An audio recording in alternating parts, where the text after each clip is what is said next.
안녕하세요. 매일 새로운 사연을 전하는 읽어주는 사연 라디오입니다. 구독과 좋아요, 많은 공유 부탁드립니다. 오늘의 사연 시작하겠습니다. 안녕하세요. 올해로 결혼 4년 차인 30대 여성입니다. 염치 없는 시부모님에 대해서 한풀이 하듯 하소연이나 좀 해보려고 찾아왔어요. 남편과는 학생 때부터 알고 지내다가 각자 사회인이 되고 나서야 연애를 시작했습니다. 처음부터 결혼을 생각하고 만난 것은 아니었고요.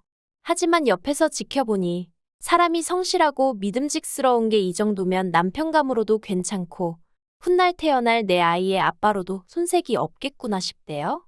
그래서 남편이 프로포즈를 해왔을 때 좋다고 했지요. 다만 한 가지 마음에 걸리는 게 있었는데 그건 바로 가난한 시댁이었습니다. 남편 말에 의하면 시댁이 처음부터 가난했던 것은 아니었어요. 남편이 어렸을 때만 하더라도 아버님이 무역회사를 다니시면서 돈도 많이 버셨고 그래서 비교적 유복한 유년 시절을 보냈다고요. 하지만 언젠가 나라 경제가 휘청이던 때 아버님이라고 그 위기에서 자유로울 순 없었고 그렇게 하루아침에 일자리를 잃으셨답니다. 이후로 아는 지인과 동업을 하며 새로운 사업을 시작하셨지만 이어지는 보증과 배신 그리고 사기까지 당하시면서 그나마 얼마 남아있던 재산도 전부 날리셨다대요. 그리고 그런 이유로 남편과 제 결혼 이야기가 나오던 당시 시부모님께서 가지신 재산이라곤 두 분이 살고 계신 아파트의 전세보증금이 전부라 들었습니다. 그 재산이 어머님 아버님의 노후자금이기도 했고요. 그리고 사정이 이렇다 보니 친정부모님께선 사윗감인 남편은 그럭저럭 마음에 들어 하시는 눈치였지만 결혼 자체를 쉽게 허락하지는 않으셨어요. 그때 제 나이 28이었는데 친정부모님 눈에는 그저 어리게만 보였을 테니 못하러 그렇게 결혼을 서두르냐며 시간을 갖고 찬찬히 생각해보란 말씀도 여러 번 하시대요. 하지만 어디서 나온 자신감이었는지는 몰라도 왠지 남편의 가난한 배경은 눈에 들어오지 않았습니다. 오히려 그런 이유로 반대를 하시는 친정부모님이 조금은 야속하게 느껴졌지요. 그리고 남편과 함께라면 어떤 고난과 역경도 이겨낼 수 있을 것 같은 확신이 들더라고요. 그래서 결국 친정부모님의 반대에도 저는 무조건 남편과 결혼하겠다며 고집을 피웠고 자식이기는 부모 없다고 결국 친정부모님이 져주셨네요. 시댁으로부터 어떤 경제적 지원도 받지 못할 것을 알았기에 저희는 친정에서도 그 어떤 도움도 받지 않기로 했습니다. 그런데 친정부모님은 쓸데없는 소리 말라며 1억을 내주셨어요. 하지만 남편은 정말 면목이 없다고 못 받겠다고 완강히 버티는 거예요. 사실 남편은 그래도 자기가 남잔데 뭐라도 하나 더 해와야 하는데 그러지 못해서 저에게 꽤나 미안해하던 중이었거든요. 하지만 친정부모님께서 거듭 괜찮다 말씀하시며 제 손에 1억을 기어이 쥐어주셨고 결국 저희는 감사하게 받기로 했네요. 그리고 저는 이 돈을 집 사는데 보태지는 않았습니다. 남편도 저도 직장 생활에 어느 정도 환멸을 느끼던 터라서 둘 다 이직을 하든 다른 진로를 찾든 해야 하는 거 아닐까 하고 고민하던 시기였거든요. 그래서 어느 한 지역을 딱 정해서 집을 사기가 여의치 않았죠. 그래서 처음엔 남편과 제가 모은 돈을 있는 대로 긁어모아 보증금 2억짜리 집에서 신혼살림을 차렸습니다. 그리고 저희는 1년 뒤 그 1억으로 식당을 차렸어요. 사실 처음에 멀쩡한 회사를 관두고 식당을 차리겠다고 하니 양가 부모님뿐만 아니라 주변 사람들도 저희를 이해하지 못하대요. 하지만 저는 식당을 차리는 게 남편의 오랜 꿈이라는 걸 알고 있었기에 다른 사람들의 의견은 귀담아 듣지 않았어요. 사실 남편은 10대 시절부터 요리 쪽으로 흥미가 있었지만 시부모님으로부터 제대로 된 응원과 지지를 얻지 못했다며 늘 그 이야기를 할 때면 무척이나 속상해했었거든요. 그래서 이직을 알아보다 말고 가게를 차리고 싶단 말을 했을 땐 솔직히 아내로서 깜짝 놀라기도 했지만 저만큼은 믿고 응원해주고 싶더라고요. 그리고 저는 친정부모님이 주신 1억을 선뜻 남편에게 투자했습니다. 사실 남편은 대출을 생각하는 눈치였지만 제가 먼저 1억을 투자하겠다 했어요. 그리고 대신 제가 나름대로 걸었던 조건은 아니다 싶을 땐 미련을 버리고 후를 털어버리라고 반대로 대박이 났을 땐 친정부모님께 어떤 방식으로든 성의 표현을 했으면 좋겠다 했지요. 그리고 이런 제 조건을 남편은 흔쾌히 받아들였습니다. 시작은 호기로웠지만 직장 생활만 하던 사람이 갑자기 식당을 차렸으니 지금이야 뭐 남편이 없이도 가게가 돌아갈 만큼 시스템도 잘 갖춰지고 모든 것이 안정궤도에 들어와 있지만 그때는 정말 여러 가지로 답이 안 나온다 싶을 만큼 정신이 하나도 없었어요. 남편은 나름대로 대학에서 경영도 전공해서 자기가 가게 하나 이끌어 나가는 건 크게 어렵지 않을 줄 알았답니다. 하지만 인생은 실전이라고 평생 직장 생활만 하던 사람이 갑자기 장사를 하려니 음식만 맛있다고 사람들이 저절로 알고 오는 건 아니잖아요. 그래서 결국 식당 차린 지 1년 만에 고비가 찾아왔습니다. 저는 남편에게 처음에 말했던 것처럼 장사는 그만 접자고 했어요. 그런데 남편이 3개월만 딱 더 기다려달라며 정말 말 그대로 사정을 하대요. 그리고 솔직히 저는 그런 남편을 보고는 약속을 왜 안 지키지 하고 속상했던 게 아니라 그래도 이 사람이 나름대로 근성이 있구나 싶어서 안심을 했어요. 하지만 그런 티를 내진 않고 정말 마지막 기회라고 생각하고 열심히 해보라고 했죠. 그리고 정말 고맙게도 마지막 3개월 남편은 정말 죽을 힘을 다해서 노력을 하고 있다는 게 뭔지 몸소 저에게 보여줬습니다. 코피를 흘려가면서 정말 어떻게든 가게 사정을 바꿔보려고 음식뿐만 아니라 장사 전반에 걸쳐서 대대적으로 변화를 줬어요. 그리고 하늘은 스스로 돕는 자를 돕는다더니 정확히 조금씩 여기저기서 반응이 온다는 게 느껴졌습니다. 연예인들이 여기 뜰 것 같은 맛집이라며 소개하는 프로에도 나오고 그래서 장사 시작한 지 2년 반쯤 되었을 땐 투자한 원금 회수가 끝났지요. 그리고 남편은 저와 약속했던 대로 친정부모님께 정말 성심성의껏 하더라고요.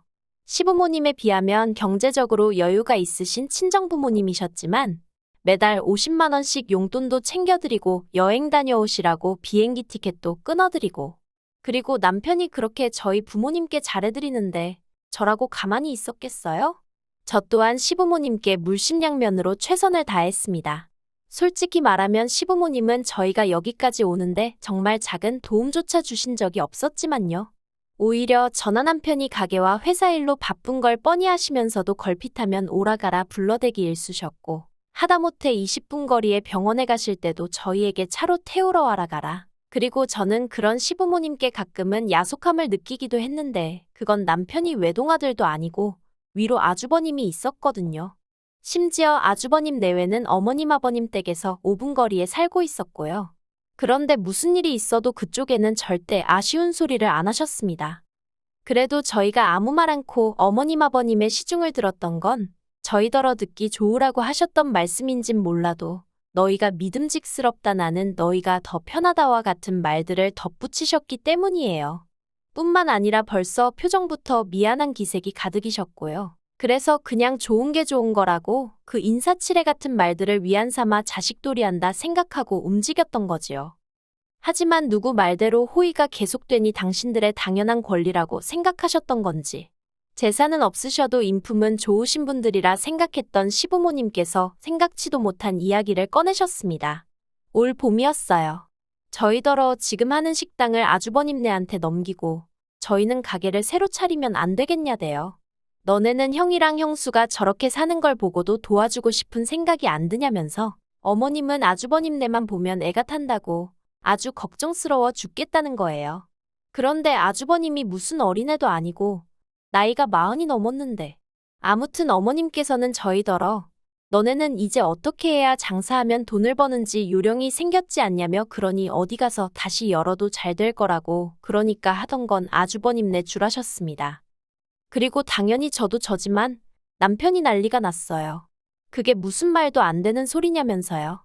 그리고는 남편은 어머님께 만약에 형이 나한테 음식을 배우겠다고 하면 내가 가르쳐 줄 수는 있다고 하대요. 그리고 원하면 가게에서 일도 시켜줄 수 있다고요. 그리고 그때 저는 정말 생각지도 못한 어머님의 모습을 보았습니다. 그간 늘 저희에게 해주는 것 없이 받기만 해서 미안하단 태도셨던 어머님께서 남편한테 소리를 지르셨거든요. 말씀하시기를 너는 네 형이 네 앞에서 나 죽겠으니 도와달라 하고 무릎이라도 꿇어야 된다는 거냐면서 그래도 걔가 이 집 장남인데 어떻게 너한테 그런 소리를 하겠냐고 그러더니 급기야 남편 뺨을 때리셨어요. 그리고 저는 그 상황이 도무지 납득이 안 되고 이해할 수가 없었어요. 그래서 어머님께 왜 이 사람한테 그러시냐고 저도 모르게 소리를 질렀습니다. 그리고는 어머님 아들일지라도 저한테는 하나뿐인 남편이니 그렇게 손찌검하지 마시라 했지요. 그러자 어머님이 저희더러 둘이 아주 똑같다면서 인정머리가 있네 없네. 그러자 남편이 저더러 그냥 집에 가자대요. 그래서 어머님 말씀이 끝나기 전이었는데 그냥 먼저 자리에서 일어났어요. 그리고 저희 뒤를 따라 나오신 아버님께선 당신이 뭐라 할 말이 없다며 조심히 가란 말씀만 하셨습니다. 집으로 올라오는 차 안에서 제가 남편에게 도대체 이게 다 무슨 상황이냐고 물었어요. 그러자 남편 말이 아주버님이 하던 장사를 접었다는 거예요. 참고로 아주버님은 형님과 같이 아동복 판매를 했어요. 그런데 제가 보기엔 솔직히 두 사람이 매달려야 할 만큼 사업의 규모가 크지도 않았고 매출이 잘 나오는 것 같지도 않아서 속으로 한 명은 다른 일 해도 될 것 같은데 싶었죠. 하지만 누가 저한테 의견을 물은 것도 아니고 제가 나설 자리도 아니다 보니 그냥 생각만 했지 말은 아꼈습니다. 그런데 아니나 다를까 결국 망했구나 싶대요. 아무튼 그래서 제가 남편더러 아주버님이 망한 건 어머님으로선 속상하실 일이지만 그래도 당신 가게를 내주라니 그건 너무하셨다 했어요. 그러자 남편이 갑자기 분통을 터뜨리며 자기 부모님은 늘 그런 식이셨답니다. 뭐만 있으면 형이 장남이니까 양보해라. 참아줘라. 이해해라. 그리고 자기는 어려서부터 늘 어머님 아버님 말씀을 따라드렸었대요. 하지만 저에게 미안해서 말은 못했지만 작년에 아주버님은 결혼할 때 시부모님한테 1억이나 받았다는 걸 알게 되었답니다. 자기만 빼놓고 온 가족이 비밀로 하고 있었다요. 그리고 저희는 앞서 말씀드린 대로 정말 단돈 10,000원도 못 받았어요. 심지어 축의금도 어머님이 다 가져가셔서 식대도 저희가 계산했으니까요. 그러니 남편 입장에선 그것만으로도 속상할 일인데 3년 넘는 세월을 올인한 식당까지 양보해주라 하니 남편이 아니라 누구라도 눈이 뒤집힐 수밖에요. 그리고 그렇게 집으로 돌아온 후 얼마 전까지 시댁과는 그 어떤 연락도 주고받지 않았습니다. 다행히 명절이나 집안 행사 같은 게 없어서 연락하지 않고 지냈어도 크게 마음에 걸리는 일은 없었네요. 다만 남편이 절대 보내지 말라고 해서 원래 시댁에는 100만 원씩 돈을 보내드렸는데 그것도 끊었었거든요. 그리고 그 때문인지 어머님 아버님이 연락도 없이 저희 집에 찾아오셨습니다. 어머님은 저희 부부를 보시고는 다짜고짜 정말 이렇게밖에 못하냐며 눈물을 보이셨어요. 그리고는 저희 때문에 당신들도 힘들고 아주버님네도 힘들다며 저희만 잘 먹고 잘 살면 다른 건 아무래도 상관없는 거냐는 말도 안 되는 억지를 쓰시더라고요. 그러자 남편이 시부모님더러 그런 뜻은 아니었지만 그렇다고 내 걸 다 뺏기면서까지 어떻게 해줄 수는 없다고 딱 자르대요. 그리고는 이런 이야기 하실 거면 앞으로 연락하지 마시라고. 내가 챙겨야 할 가족이 부모님하고 형만 있는 게 아니라면서요. 그러자 어머님은 또 눈물을 보이시고 아버님은 먼 산만 보시고 그리고 저는 옆에서 그냥 죄 지은 것도 없는데 마음이 불편하고 이 상황이 난처해서 가만히 있었거든요. 근데 갑자기 주섬주섬 일어나시던 어머님께서 저를 보시더니 너는 뭐냐고 빽소리를 지르셨습니다. 그리고 저는 지금도 어머님 아버님이 도대체 어떻게 알게 되신 건지는 모르겠지만 네 부모는 골프 치고 여행 다니고 아주 살판났지 않냐며 너는 그런 네 부모 보면 우리 생각은 안 나더냐고 화를 내시는 거예요. 그러더니 급기야는 제가 제일 나쁘고 이렇게 된 것도 다 제 탓이래요. 당신 아들을 제가 마음대로 조종을 해서 부모고 형제고 몰라보게 만들었다나요? 그러자 남편이 진짜 이렇게까지 밑바닥을 보여줘야 하냐면서 절규에 가까운 악을 썼고 그제서야 아버님이 어머님 떨어 그만하라며 거의 잡아 끌어내듯 모시고 저희 집을 떠나셨습니다. 아버님이 저희더러 나중에 상황이 나아지면 그때 보자셨는데 누구 말로는 끼리끼리 산다지만 솔직히 아버님도 불쌍해 보이대요. 그리고 지금까지 오래된 건 아니에요. 한 달 좀 넘었는데 시댁하곤 정말 연락을 한 번도 주고받질 않았습니다. 아주버님이 나름 중재해보겠다고 한 번 찾아오긴 했는데 와서 어머님하고 거의 똑같은 얘기만 해서 오히려 상황만 더 나빠졌어요. 그리고 남편은 아무 일도 없던 것처럼 생활하고 있기는 한데 옆에서 보고 있으면 안쓰럽고 그렇습니다. 저도 그간 시부모님께 나름대로 한다고 했는데 어머님이 마지막에 하신 말씀이 자꾸 떠오르는 게 솔직히 제 마음이 언제 풀어질지는 모르겠네요.